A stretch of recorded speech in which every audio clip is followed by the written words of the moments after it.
secara historis risalahnya para nabi tidak ada yang mengajarkan demikian. Salah satunya rahib itu tidak menikah. Rahib itu tidak menikah. Padahal di antara sunnahnya para anbiya itu adalah nikah. Bukan saja sunnahnya Rasulullah, tapi sunnatul anbiya, sunnahnya para nabi, para rasul yang Allah Subhanahu wa taala utus. Hanya sedikit yang tidak menikah. Salah satunya juga karena keadaan-keadaan, ya, contohnya seperti Nabi Isa alaihissalam yang masih dalam usia relatif muda, belum menikah, dan kemudian Allah angkat ke langitnya Allah Subhanahu wa taala. Selebihnya sunnahnya anbiya itu menikah. Tapi ala kulli hal disebutkan sampai suatu ketika syaitan ingin menggodanya dengan memberikan pesan kepada seorang wanita untuk mengundang ke rumah. Katanya ingin bersyahadat gitu ya. Maka wahib ini semangat. Ada manusia yang ingin mengenal Allah, ingin bersyahadat, ya, ingin beribadah, maka segera dia memenuhi undangan tersebut. Ternyata ketika berada di rumah wanita itu disebutkan fa'akhlaqat, dia segera mengunci pintu sehingga hanya tersisa wanita ini dan rahim dan ada seorang anak kecil. Lalu kata sang wanita itu singkatnya disebutkan, kamu tidak akan lolos selamat dari tempat ini kecuali memilih dari satu di antara tiga hal. Yang pertama, saya ini wanita cantik, ya, diajak untuk kemudian berzina. Na'udzubillah min dzalik. Yang kedua, pilihannya adalah kamu bunuh anak kecil itu. Dan yang ketiga, ini ada segelas khamar, kamu minum. Pilihannya mana? Salah satu saja. Kamu pilih, kamu bisa selamat. Kalau kamu tidak pilih, tidak akan selamat. Saya tidak akan biarkan kamu keluar dari tempat ini. Rahim bingung. Ini tiga-tiganya dosa. Mau zina, dosa besar. Bunuh apalagi. Mungkin yang paling ringan ini khamar. Maka disebutkan, ya, au taqa'u alayya au tashrabu ka'san, maka kemudian disebutkan annahu la budda min dzalika faqala isqini ka'san.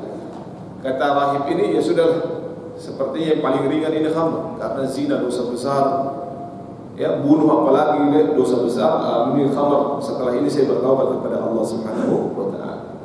Maka setelah itu dia minum segelas khamr. Dan khamar tentu pengaruhnya berbeda-beda pada setiap orang, ya. Kalau pemabuk, pecandu itu mungkin 2 atau 3 gelas baru pengaruhnya itu terasa. Tapi kalau orang yang belum pernah minum khamar, sekali minum segelas langsung oleh begitu. Akal sehatnya tertutupi, maka di depannya ada seorang wanita cantik. Ya, fitrah manusia, zuyyina lin-nasi hubbus syahawat. Setiap manusia itu dihiasi syahwat, salah satunya lin-nisa, tertarik kepada lawan jenis, ya, wanita yang ada di depannya. Maka na'udzubillah terjadilah apa yang terjadi, berzina wahib ini. Setelah itu masih di bawah pengaruh, ya, minuman tersebut, sang wanita dengan manjanya, merajutnya, meminta agar anak itu dibunuh. Maka dibunuhlah oleh seorang. Maka dia melakukan seluruh dosa yang tadinya dia hindari ketika masih dalam keadaan sadar, namun ketika di bawah pengaruh minuman tersebut, dia melakukan seluruh yang Allah haramkan. Minum khamar, berzina, membunuh. Dan ini inti wa qatalan nas, maka kata beliau, fajtanibul khamra fa innahu wallahi la yajtami'u imanun wa idmanul khamr fi sadri rajulin abada.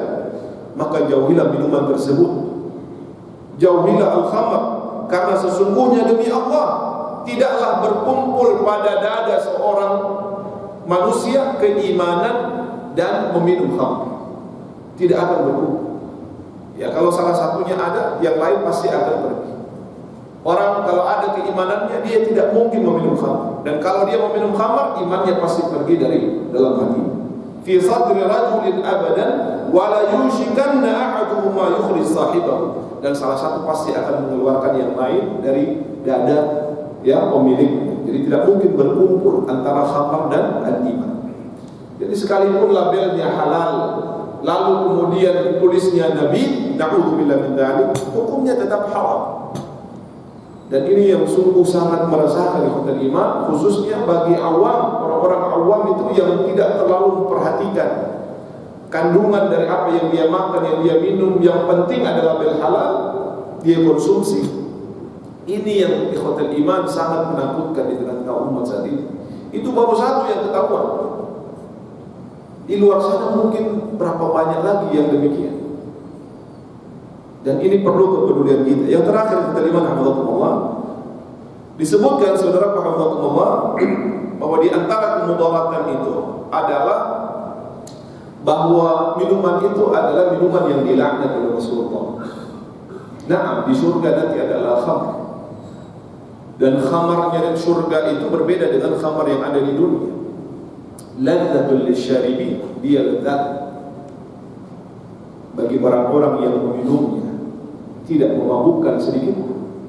Dan Allah hanya memberikan minuman tersebut kelak di surga bagi orang-orang yang tidak pernah sedikit pun mencicipinya di dunia. Dan mudah-mudahan Allah berikan kesempatan itu kepada kita semua insyaallah ta'ala. Allah Rasulullah SAW melaknat minuman tersebut, bahkan seluruh yang berkaitan dengan minuman tadi.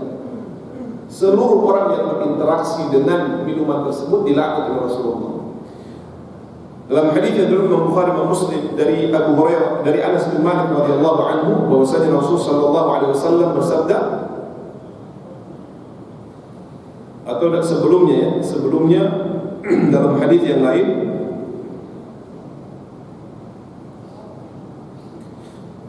disebutkan bahwa Rasulullah sallallahu alaihi wasallam itu melaknat dari Anas bin Malik, la'ana Rasulullah sallallahu alaihi wasallam fil khamri 10.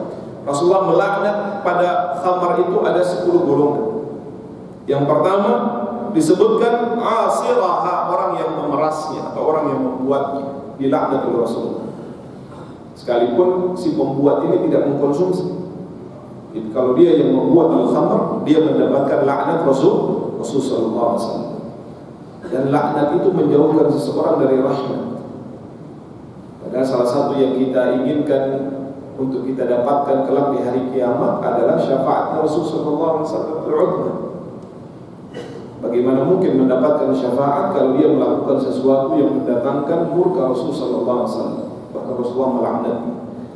Jadi pembuat al-khamr itu, yang memeras, yang membuat al-khamr itu dilaknat. Yang kedua adalah wa mu'tasirah, orang yang meminta untuk dibuatkan. Orang yang meminta untuk dibuatkan. Yang ketiga wa syaribah, orang yang meminumnya, mengkonsumsi, dilaknat. Yang keempat adalah wa hamilah, orang yang menentengnya, membawanya. Si pembawa ini, kurir ini, kalau dia tahu apa yang dia bawa, dia juga mendapatkan laknat Rasulullah sallallahu alaihi wasallam. Sehingga saya pernah mengisi kajian, salah satunya di komunitas ada itu, masya Allah, komunitas ojol. Itu ada yang sadar ini juga ya, artinya mereka selain bekerja ingin juga mendapatkan pencerahan. Jadi bikin komunitas ojol mengaji gitu, ada komunitas ini. Pernah walaupun secara online ya ngajinya, salah satunya hal ini yang saya ajarkan ataupun saya sampaikan gitu ya. Jadi kalau tahu apa yang dibawa itu adalah sesuatu yang Allah haramkan, jangan ambil. Salah satunya khamar ini ya, karena orang yang membawa khamar itu sekalipun dia tidak beli, sekalipun dia tidak meminum, tapi dia membawanya, maka dia juga mendapatkan laknat. Yang kelima adalah wal mahmula ilaih, yang memesan atau yang meminta dibawakan. Yang meminta dibawakan. Yang keenam adalah saqiha, orang yang menuangnya. Ini pernah juga kita ceritakan di sini. Ada seorang yang berprofesi sebagai bartender itu. Dia katakan, ya ini tuntutan pekerjaan Ustaz. Saya mencoba juga untuk mencari yang halal. Dengan cara saya tidak minum, walaupun saya kerja di bar, saya tidak minum. Hanya membuat, hanya menuangkan. Ternyata ada hadisnya. Orang yang menuangkan itu juga mendapatkan laknat. Wa bai'aha, orang yang menjualnya, penjual khamar itu juga mendapatkan laknat. Wa akila thamaniha, orang yang memakan uang hasil penjualan. Makanya itu iman. Ya, salah satu kemarin masukan dari ulama untuk Pemprov Jakarta ya, yang sebelumnya ini, Salah satunya menjual saham yang dimiliki oleh BUMD itu. Saham apa? Saham minuman khamar lah itu ya. Walaupun kepemilikannya sekitar 30% kalau tidak salah, dan itu membawa pemasukan yang cukup besar. Tapi kalau kemudian dampaknya merusak masyarakat, bahkan dia uang itu mendapatkan laknat Rasulullah SAW, maka untuk apa?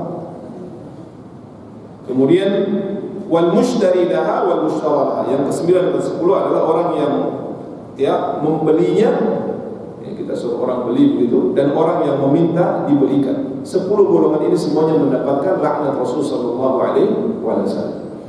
Nah, ini menunjukkan semuanya ikhwatul iman bahwa sungguh khamar itu tidak main-main kemudaratan.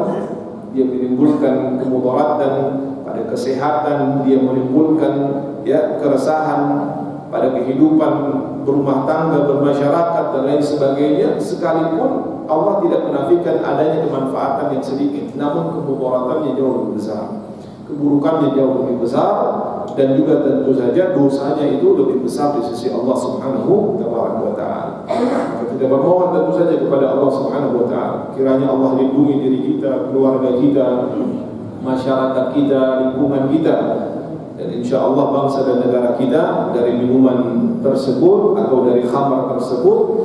Dan mudah-mudahan Allah Subhanahu wa taala senantiasa memberikan taufik dan hidayah kepada kita semua insyaallah taala. Mungkin ini yang kelima apa yang bisa kita sampaikan. Sudah lebih 10 menit dari waktu syuruk. Kita cukupkan Pak. Mudah-mudahan bisa tanya jawab pada pertemuan berikutnya insyaallah taala.